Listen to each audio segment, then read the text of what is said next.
नमस्ते, आपके साथ मैं हूं जयप्रकाश शर्मा और आप देख रहे हैं यूपी मांगे उत्तर। आज का मुद्दा क्या है? पड़ेगा सनातन से साजिश के हथियार धर्मांतरण के धंधेबाज। जहां यूपी में सनातन के खिलाफ अवैध धर्मांतरण की साजिशों का खुलासा हुआ। बलरामपुर में छांगुर के धर्मांतरण रैकेट का भंडाफोड़ हुआ, तो वहीं आगरा में अब्दुल रहमान के सिंडिकेट का पर्दाफाश हुआ है। ये दोनों धर्मांतरण के धंधेबाज बड़े पैमाने पर देश विरोधी साजिशों में शामिल थे। ऐसा लगता है कि जैसे ये गजवाए हिंद को ट्रैक पर आगे बढ़ रहे थे। इधर पिछले कुछ दिनों में ईसाई मिशनरी की आड़ में भी धर्मांतरण रैकेट का भंडाफोड़ हुआ है। यानी सनातन के खिलाफ व्यापक स्तर पर साजिशें चल रही है। पहले रिपोर्ट, फिर अपने तमाम मेहमानों से चर्चा करेंगे कि क्या वाकई में साजिश हो रही है या सनातन धर्मी टारगेट पर क्यों है। ये सबसे बड़ी वजह क्या लग रही है? पहले रिपोर्ट, फिर करेंगे चर्चा। मस्जिद में अखिलेश की मीटिंग में डिंपल ने सिर नहीं ढका, मौलाना का गुस्सा भड़का। वो मुजरिम है और मुसलमानों के कट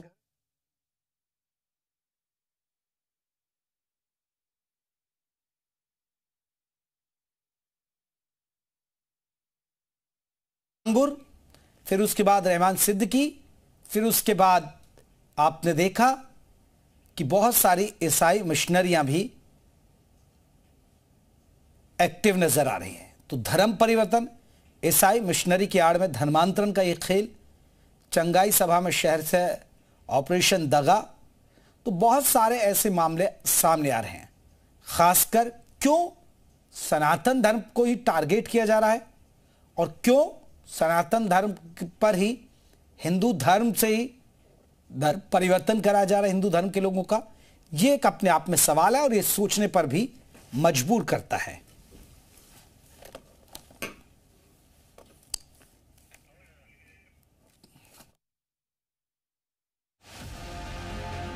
कहीं छांगुर छल से लोगों का धर्मांतरण करवाने में लगा था, तो कहीं अब्दुल विदेश से आर्थिक मदद के जरिए लोगों का धर्म परिवर्तन करवा रहा था। तो दूसरी तरफ ईसाई मिशनरीज भोले भाले लोगों को पैसे का लालच देकर उन्हें सनातन से दूर करने में जुटे हैं।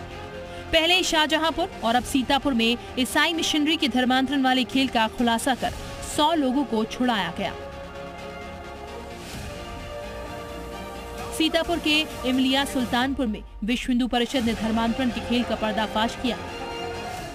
योजना के तहत जहां पर भी धर्मांतरण की कार्रवाई हो रही है, उसके खिलाफ यूपी पुलिस, यूपी एटीएस और यूपी एसटीएफ बहुत सक्रिय है और हम कठोर वैधानिक कार्रवाई कर रहे हैं। एक दिन पहले ही शाहजहांपुर में ईसाई मिशनरी का खेल बेनकाब हुआ था, जहां बीमारी के नाम पर गरीब लोगों को बरगलाया जा रहा था। तमिलनाडु से ताल्लुक रखने वाले मिशनरी के लोग सिंधौली इलाके में एक मकान के अंदर धर्मांतरण करवा रहे थे, लेकिन हिंदू संगठनों ने उनके मंसूबों को नाकाम कर दिया। पुलिस ने मामले में 3 आरोपियों को गिरफ्तार किया है। तो चलिए इसी पर बात करेंगे। हमारे साथ कई खास मेहमान रहेंगे। हमारे साथ कौन कौन खास मेहमान जुड़े हैं, जल्दी से आपका परिचय करा दूं। साध्वी गीतांबा हमारे साथ जुड़ गए। हमारे साथ आपको बता दें कि समाजवादी पार्टी के प्रवक्ता हमारे साथ अनूप सांडा साहब भी जुड़ गए। आप दोनों खास मेहमानों का बहुत बहुत स्वागत है। साध्वी गीतांबा जी, चर्चा की शुरुआत आपसे करता हूं। साध्वी गीतांबा जी, ये चिंता का विषय नहीं है हिंदू समाज के लिए, सनातन के लिए? और आपको क्या लगता है खासकर सनातन धर्म क्यों टारगेट पर है? ज्यादातर जो धर्म परिवर्तन की कहानी, घटनाएं सामने आती हैं, वो हिंदू धर्म के लोगों को ही टारगेट किया जा रहा है।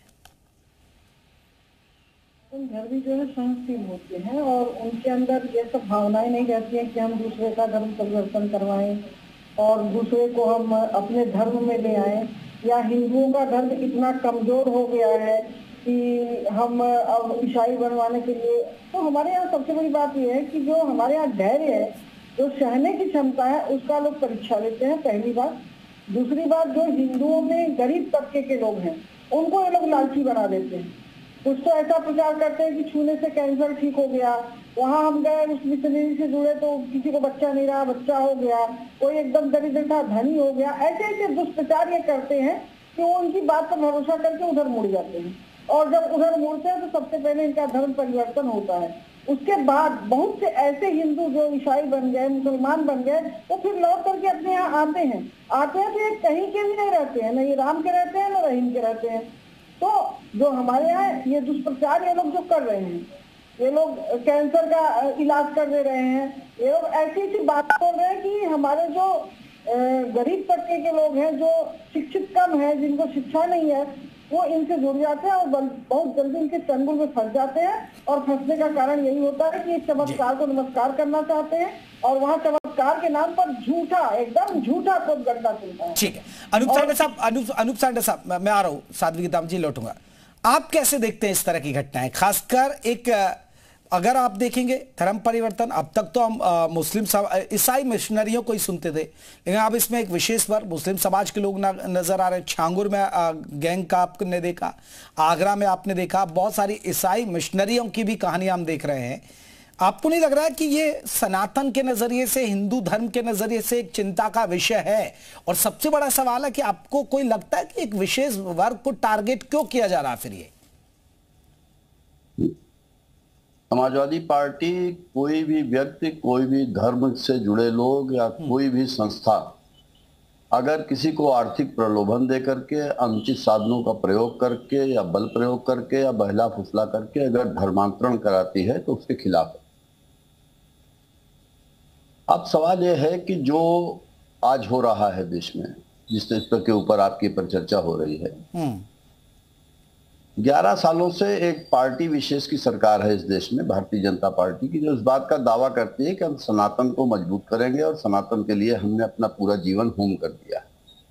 8.5 साल 9 साल से उत्तर प्रदेश में भारतीय जनता पार्टी के एक महामहिम मुख्यमंत्री जी हैं जो इस बात का दावा करते हैं कि हर बात पे उनका जीरो टॉलरेंस है। हम तो ये कहना चाहते हैं कि सरकार की पूरी तरीके से निष्फलता है, विफलता है, और सरकारी की जो जांच एजेंसियां हैं उनका निकम्मापन और नकारापन जनता के सामने आ रहा है। अभी आपने जो रिपोर्ट प्रस्तुत की शुरू में, उसमें 2 बातें बार बार आई कि आर्थिक प्रलोभन देकर के या विदेशों से मदद का आश्वासन देकर के लोगों का धर्म परिवर्तन कराया जा रहा था। जी, जाहिर बात है वही लोग होंगे जिनकी आर्थिक स्थिति काफी खराब होगी, जिनको लालच देकर के बीमारी के इलाज के नाम पर या किसी भी इलाज पर उनका धर्म परिवर्तन कराने का प्रयास किया जा रहा था। यहां सवाल व्यवस्था से जुड़ा हुआ उठता है कि अगर सरकार गरीबों को निशुल्क और उपयोगी और प्रभावी चिकित्सा व्यवस्था दे, जो कि उत्तर प्रदेश में नहीं हो पा रहा है जी, तो क्या ऐसी चीजों पर रोक नहीं लगेगी? क्या अगर सरकार जो समाज का वो आर्थिक तौर पर सबसे ज्यादा दबा कुचला तबका है, जिनकी आर्थिक ठीक नहीं है, अगर उनका आर्थिक स्तर उठाने के लिए प्रयास करे तो क्या इन चीजों पर रोक नहीं आएगी? और अगर विदेश से पैसा आ रहा है, अगर कोई मिशनरी इस तरीके का काम कर रही है, तो ये सरकार की जिम्मेदारी, उसकी इंटेलिजेंस एजेंसियों का एक बड़ा सवाल है। ये इंटेलिजेंस एजेंसियों का फेल्योर है। गृह मंत्रालय जो केंद्र का हो, विदेश मंत्रालय हो, उसका फेल्योर है। बिल्कुल बिल्कुल, ये एक सवाल बनता है अनूप सांडा साहब। बिल्कुल अनूप सांडा साहब, बिल्कुल सवाल बनता है। एक अंतिम बात कह करके मैं अपना चक्र, एक सवाल और उठता है कि क्या अगर सरकार इस पर प्रभावी कार्रवाई चाहती है और एक व्यापक चर्चा चाहती है, और हम सब चाहते हैं, तो हमको इससे भी जोड़ करके देखना चाहिए कि कहीं ऐसा तो नहीं कि जिस वर्ण व्यवस्था का पोषण राष्ट्रीय स्वयंसेवक संघ की विचारधारा करती है, उस वर्ण व्यवस्था में छुआछूत और भेदभाव से पीड़ित लोग कहीं दूसरों के जाल में या दूसरों के बहकावे में तो आसानी से नहीं फंस जा रहे हैं। अगर हम इन सारी चीजों पर सवाल नहीं कर रहे हैं, प्रदेश में एक सरकार है जो हिंदुओं की एकता की बात करती है, और अगर उस सरकार में ऐसा हो रहा है कि दलित समाज का कोई व्यक्ति पीटा जा रहा है, कोई घोड़ा बनना चाह रहा है, भले ही वो सीआरपीएफ में जवान है, उसको घोड़े से उतार दिया जाता है, तमाम ऐसी घटनाएं आपके चैनल पे चलती रहती हैं, तो हमारा यह मानना है कि सरकार जब तक सिर्फ ढपोर संघ के तरीके, ठीक है, मैं आपकी बात समझ गया कि सवाल सरकार से होने चाहिए। बिल्कुल, ये एक सवाल है। ऋचा जी देखिए, लगातार मैं ठीक है, अनूप सांडा जी, अवसर लोगों को मिलते रहेंगे। मैं लौटता हूं। ऋचा जी देखिए, वो ठीक है, आप लोग पकड़ रहे हैं, आप लोग 2021 में धर्म परिवर्तन का, ठीक है, आपने कानून ले आए, आपने संशोधन कर दिया, वो भी ठीक है। अब ये गैंग हैं, ये आप पकड़ रहे, लेकिन सवाल है हो क्यों रहा है, और हो क्या रहा है, तो फिर ये आपकी सरकार क्या कर रही है? अनूप सांडा जी सवाल तो सही उठा रहे हैं ना। जेपी जी, इसमें 2-3 बातें महत्वपूर्ण हैं। सनातन के ऊपर चारों तरफ से हमला हो रहा है, जिसमें देश में आंतरिक स्तर पर भी लोग सक्रिय हैं और उनको अंतर्राष्ट्रीय मदद भी मिल रही है। और ये भारतीय जनता पार्टी की सरकार ही है जो 2017 के बाद उत्तर प्रदेश में जब आई तो धर्मांतरण विरोधी कानून लेकर आई। और आपको याद होगा जेपी जी, जब ये कानून आ रहा था तो किस तरीके से कांग्रेस और समाजवादी पार्टी इसका विरोध कर रहे थे। और पूरे देश में लगातार भारतीय जनता पार्टी जहां जहां पर है, उसने चाहे वो इस्लामी अवैध तरीके से धर्म परिवर्तन किया जा रहा हो, उसका रैकेट चलाया जा रहा हो, या फिर ईसाई मिशनरियों द्वारा धर्म परिवर्तन का अवैध रैकेट चलाया जा रहा हो, इसको निस्तेनाबूद करने के लिए लगातार कड़ी कार्रवाइयां की हैं। लेकिन 2017 के पहले देखिए, ये जो अवैध धर्मांतरण है, ऐसा नहीं है ये अचानक से पनप गया है, इसको खत्म करने का काम लेकिन भारतीय जनता पार्टी कर रही है। और 2017 के पहले जब समाजवादी पार्टी की सरकार थी तो इन्हीं अवैध धर्मांतरण कराने वालों को प्रश्रय दिया जाता था। फिर ऋचा जी ये रुक क्यों नहीं रहा? नहीं जेपी जी, रुक क्यों नहीं रहा? 2 मिनट मुझे, हाँ मैं बिल्कुल, मुझे अपनी 2 मिनट बात पूरी कर लेने दे। 2017 के पहले छांगुर मियां जैसे लोग किस तरीके से उनको प्रश्रय मिला, उनको जो है संरक्षण मिला, जिसके चलते वो पूरा एक अवैध धर्मांतरण का रैकेट खड़ा कर पाए और साथ ही उन्होंने देश की आंतरिक सुरक्षा को भी खतरे में डालने का प्रयास किया है।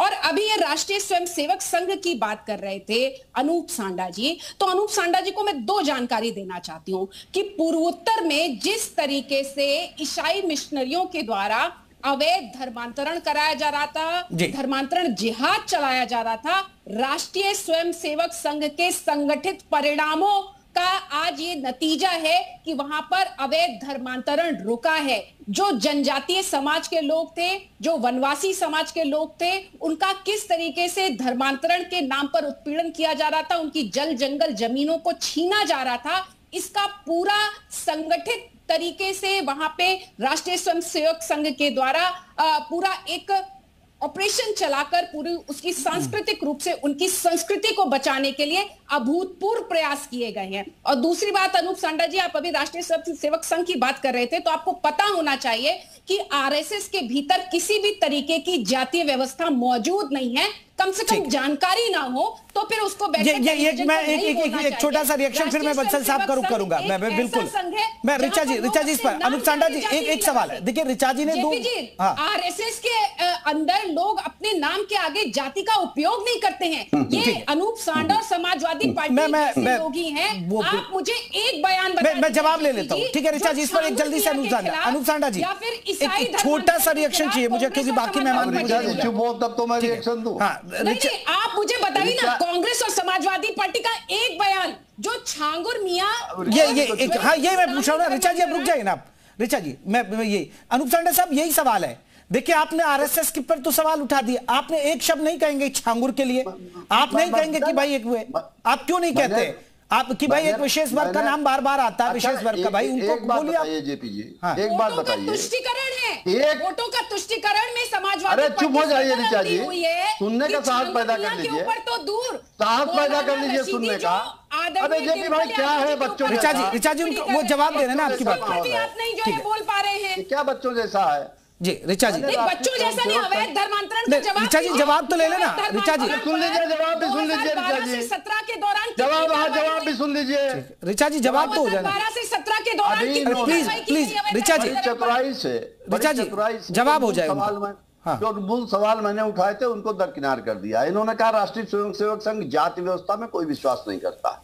मैं इनसे पूछता हूं कि राष्ट्रीय स्वयंसेवक संघ के जो सबसे बड़े विचारक थे स्वर्गीय माधव शिवराव सदाशिवराव गोलवलकर, उनकी किताब बंच ऑफ थॉट्स में क्या ये लिखा हुआ है कि नहीं लिखा हुआ है कि वर्ण व्यवस्था सनातन समाज की सबसे बड़ी विशेषता है? इसको क्या नकार सकती है ऋचा जी? और यही आरएसएस की विचारधारा, मैं ये सवाल करता हूं कि अगर सिर्फ लालच से और षड्यंत्र से हो रहा है तो क्यों बाबा साहब भीमराव अंबेडकर को यह कहना पड़ा था कि मैं पैदा तो हिंदू हुआ हूं लेकिन हिंदू मरूंगा नहीं? क्यों? क्योंकि आपकी विचारधारा ने जातिवाद पैदा करके इस देश में 85% पीढ़ी ये शासन कर रहे हैं क्या सर? नहीं, उतने वक्त से ये शासन थोड़े कर रहे हैं। राष्ट्रीय स्वयंसेवक संघ के इशारे पर पूरी भारतीय जनता पार्टी चलती है। नहीं मोहन भागवत जी आते हैं नतमस्तक हो जाए। अच्छा मुझे बता दीजिए, कि मोहन भागवत जी की संवैधानिक स्थिति क्या है?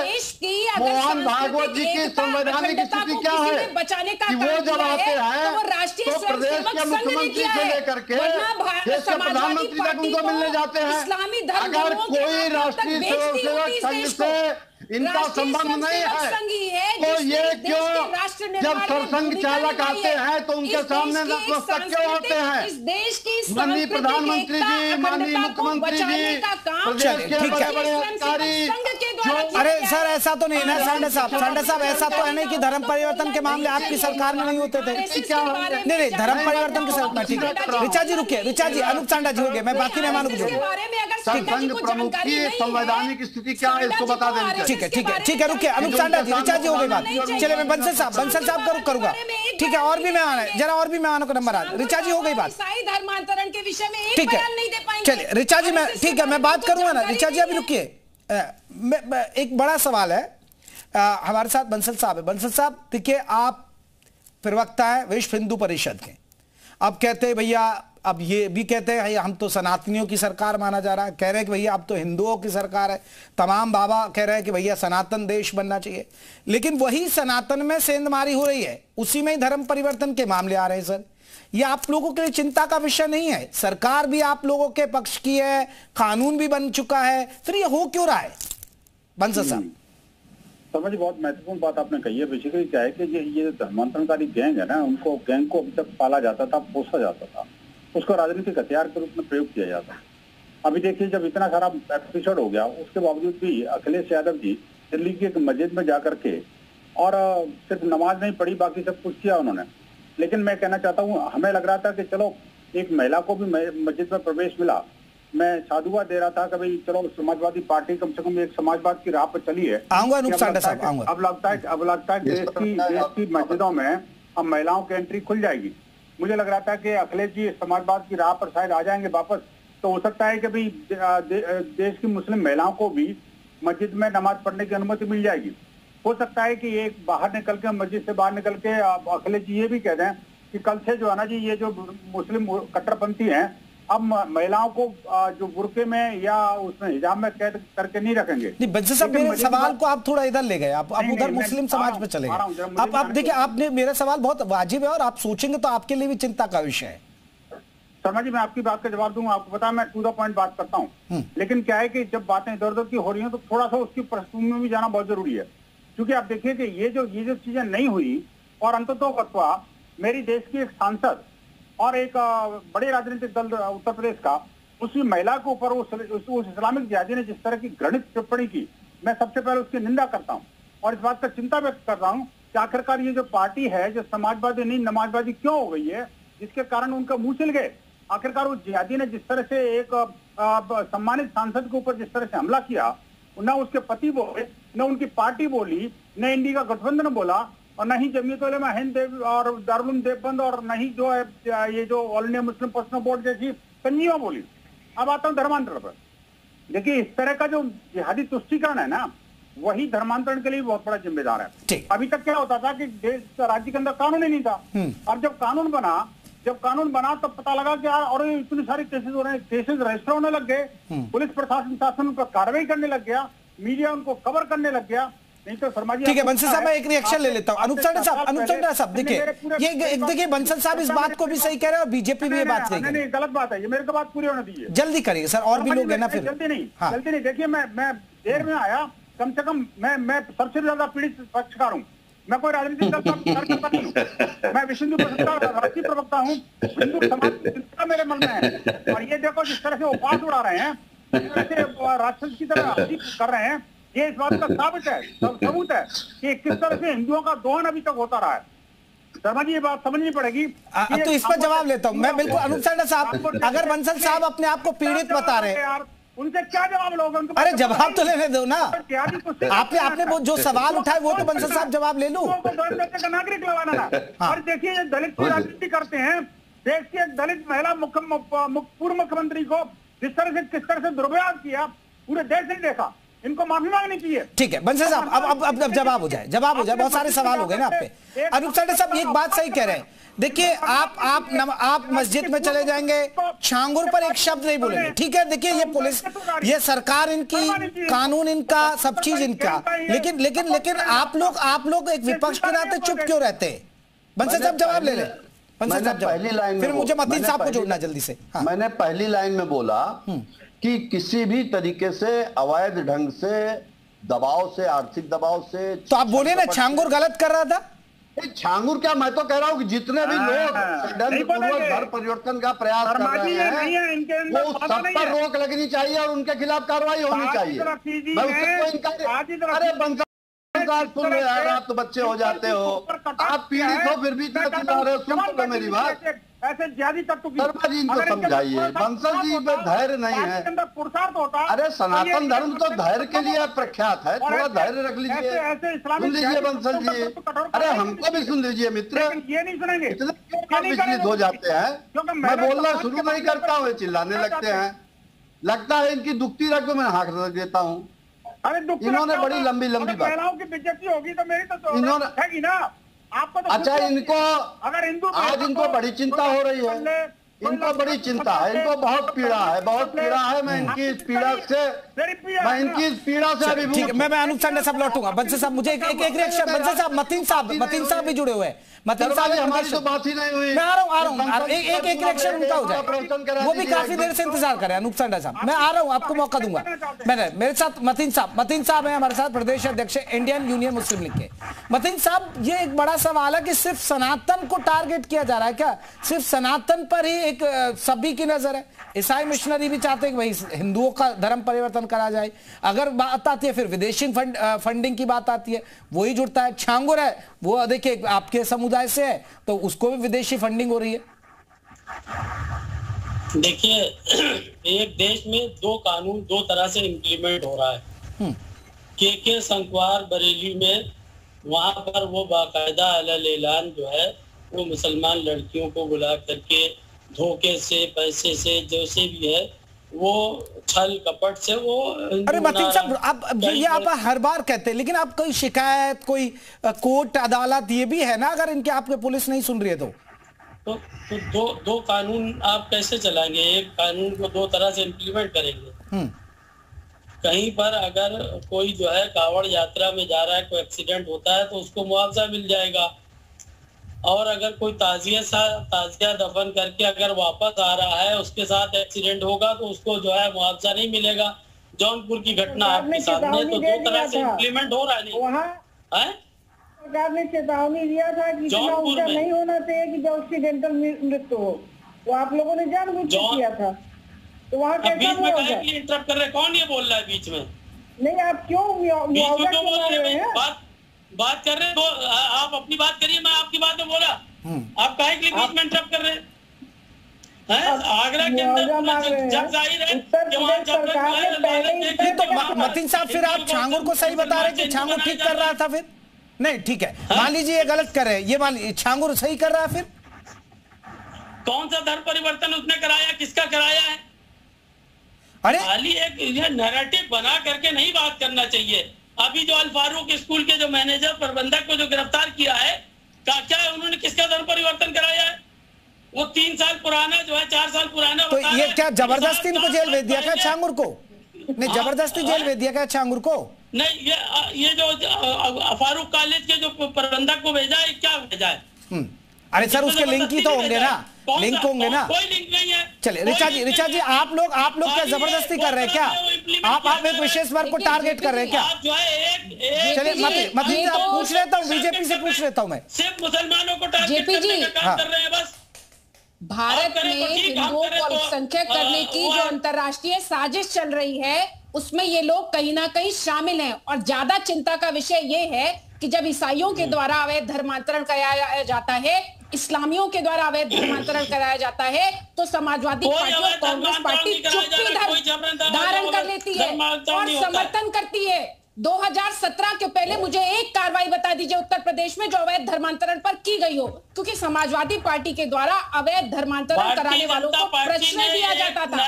ये लोग देश की आंतरिक सुरक्षा को खतरे में डालना चाहते हैं, इस देश की महिलाओं की गरिमा को खतरे में डालना चाहते हैं। ठीक है, और उसके बाद में जो है बयान दे देते आप लोग तो इस देश की सनातनी महिलाओं। चलिए अनूप सांडा साहब मेरा आपसे सवाल है। ठीक है ऋचा जी, मैं एक सवाल अनूप सांडा साहब देखिए। अनूप सांडा जी क्या जवाब देंगे? ये तो डिंपल यादव जी के खिलाफ अपनी सड़ी मानसिकता प्रदर्शित करने वाले मौलाना के खिलाफ एक शब्द नहीं बोल पाए। तो भाई वोट बैंक नहीं चाहिए क्या ऋचा जी वोट बैंक नहीं चाहिए क्या? के ऊपर नहीं बोल पाए, ईसाई धर्म भाई उनको वोट नहीं चाहिए, ये बात तो है अनूप सांडा साहब ये बात है। नहीं कावड़ कराना है जेपी जी, वो सवाल करेंगे आप जवाब देंगे। नहीं ये कैसी मिली मार है भाई? ठीक है, नहीं सर मैं तो आपसे पूछ रहा हूँ। ऋचा जी रुकिए ना, ऋचा जी आप रुकिए। अनूप सांडा साहब कावड़ यात्रा होती है तो आप तमाम सवाल उठा देते हैं, महाकुंभ होता है तो तमाम सवाल उठा देते हैं, लेकिन जब छांगुर धर्म परिवर्तन करता है तो आप सवाल नहीं उठाते। कितनी कार्रवाई की गई? अच्छा तो आप क्या और क्या सुनना चाहते हैं हमसे? हाँ। आप क्या सुनना चाहते हैं? क्या आप गाली गलौज सुनना चाहते हैं? पहले समाजवादी अरे चुप हो जाइए, आप चुप कराइए इनको। ये कौन से लोग हैं? अरे बात सुनिए, ये भारतीय जनता पार्टी के अलोकतांत्रिक मानसिकता के लोग जो पूरे देश में नफरत पैदा करना चाहते हैं, इनका एकमात्र लक्ष्य है इस देश में सांप्रदायिक क्योंकि समाजवादी पार्टी की सरकार ने इस देश में सांप्रदायिक मुस्लिम वोटों के माहौल खराब करके मुसलमानों इस देश के हिंदुओं के वोट को ठगाना चाहते हैं। भारतीय जनता पार्टी, उसकी सरकार पूरी तरीके से हस्तक्षेप है। प्रधानमंत्री को विदेश घूमने से फुर्सत नहीं है। मुख्यमंत्री जी पूरे प्रदेश में भ्रष्टाचार। ये तो बहुत खिचड़ी सी पक गई। बंसल साहब अरे ठीक है अनूप सांडा साहब, आप एक दूसरे पर पलटवार। बंसल साहब ये आप लोगों के लिए चिंता का विषय नहीं है क्या? अपमान का जवाब नहीं दिया बंसल साहब देखिए हमने जारी करके केंद्र सरकार से मांग की है कि अब समय आ गया है कि देशव्यापी धर्मांतरण के विरोध का कठोर कानून बनना चाहिए। और ये कानून क्या है, अभी कुछ राज्यों में है, कुछ राज्यों में नहीं है। जिन राज्यों में नहीं है वहां जाकर के बिल्कुल सेफ हेवन बन जाते हैं इनके लिए। और आप देखिए जिहादियों को पालना पोसना बड़ा करना, उनको लीगल और फाइनेंशियल एड देना, ये सारे देश के विपक्षी। चलिए सर, जहां अब हिंदू और मुसलमान की बात आती है ना, यही तो होता है, चिक हो जाती है, एक दूसरे की बात नहीं सुन पाते। ये जिहादी वर्सेस भारत है। चलिए जिहादी वर्सेस भारत कह रहे हैं, कोई कुछ कह रहा है। मैं माफी चाहूंगा, मेरे पास इतना ही वक्त। आप सभी मेहमानों को बहुत बहुत शुक्रिया, आप सभी मेहमानों का नमस्ते।